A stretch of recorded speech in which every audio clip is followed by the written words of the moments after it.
What is up, you guys? In today's video, I'm going to give you 5 woodworking projects that, in my humble opinion, are not worth messing with. Let's dive in.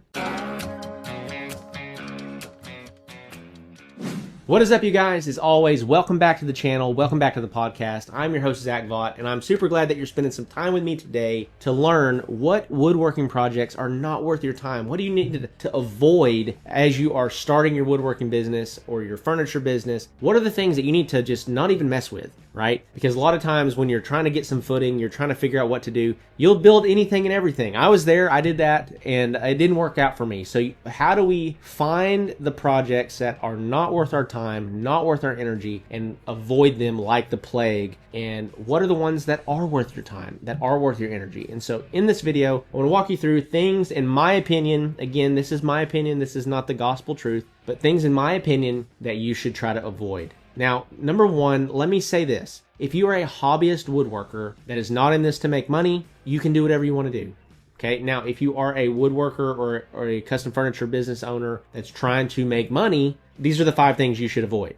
Number one is cutting boards. Okay, now I know that I also have videos on this channel talking about how to grow a cutting board business. You can grow a cutting board business. I'm not saying that you can't, but let me tell you why, in my opinion, you should probably just skip the cutting boards altogether. The market is flooded with cutting boards. It is a rite of passage for every woodworker on the face of the planet. There's hundreds of thousands, if not millions, of cutting boards out there that are listed on Etsy. You're competing with $20 cutting boards from big box stores. It's time intensive to make really good cutting boards, and your return, your ROI, your return on time is not that great. So, in my opinion, I would avoid cutting boards.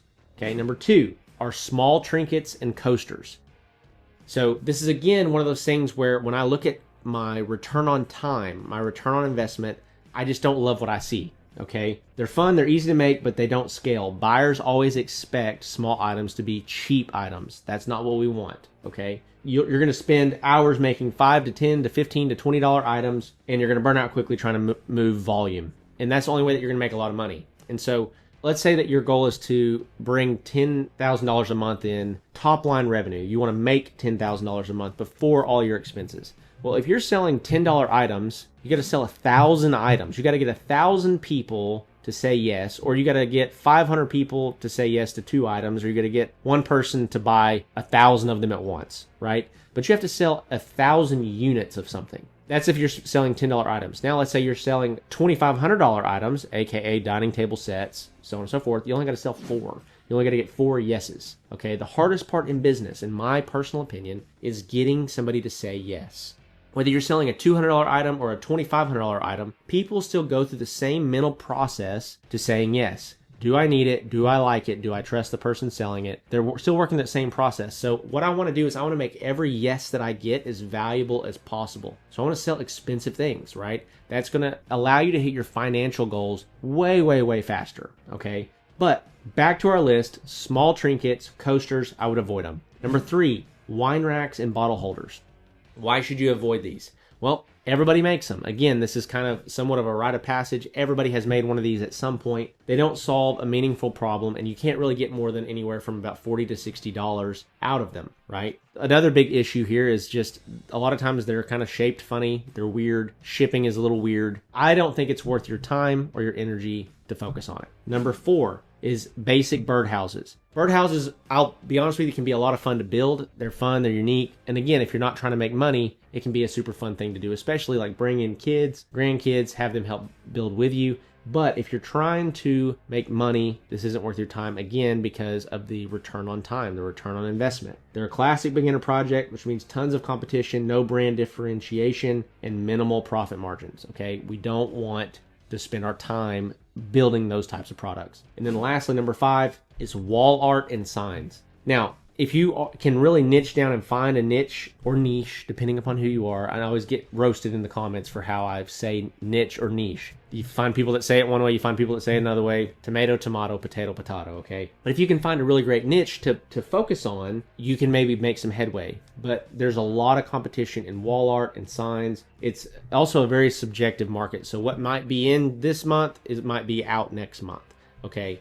So the one thing I will say, you can make money doing anything, right? But our job is not just to make money, but it's to find the most efficient way to make money. And in my personal opinion, if you're going to be a woodworker, if you're going to have woodworking skills, the most efficient way to apply those skills to make the most money, get the highest return on your time, is always going to be in either furniture or cabinetry, one of those two. That's based on my experience over the last 7 or 8 years, everything that I've seen among all my clients. So you can take it or leave it. So with that being said, I got some resources for you that I think are going to help you. Number one is a completely free to you ebook. It's the Handmade Business Secrets ebook that I wrote to help outline really kind of my story of how I started and scaled my woodworking business to over $75,000 per month and how you can do the same. It's completely free to you. It's the first link in the description below. Just enter your name, your email, and we're going to send that over to you. Number two is the Handmade Hero Academy program. This is our entry-level beginner program for those of you that are brand new, that are trying to get some traction, and you really need some business principles to help you get where you're trying to go.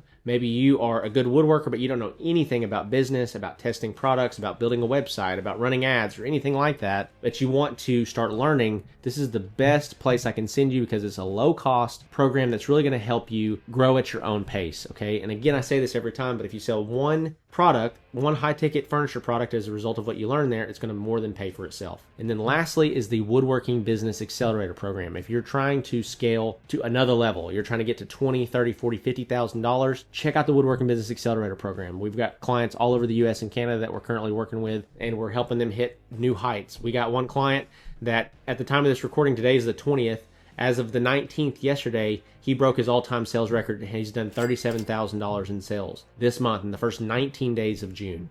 Okay, so what would your life look like if you could do that? Now, the other thing I'll mention about the Woodworking Business Accelerator program is it costs money. You need to be able to invest in your business. We're going to run paid ads. You got to be able to pay for the ads, okay? We have a program fee. You got to be able to pay for the program fee. Don't book a call if you have no money, because that's ultimately what we're trying to help you with. Is we're going to be partnering with you, but we're running a business and it's going to cost money, okay? So now with that, if you do what we teach you to do, you're going to see a great return on the money that you invest. And that's why we have clients that are still with us 3.5 years later after we first launched the program back in 2022. But with that, hopefully this video was helpful to you. If it was, I would love to hear about it in the comments below. If you haven't liked and subscribed yet, what are you doing with your life? Make sure that you do that. And we will see you in the next one.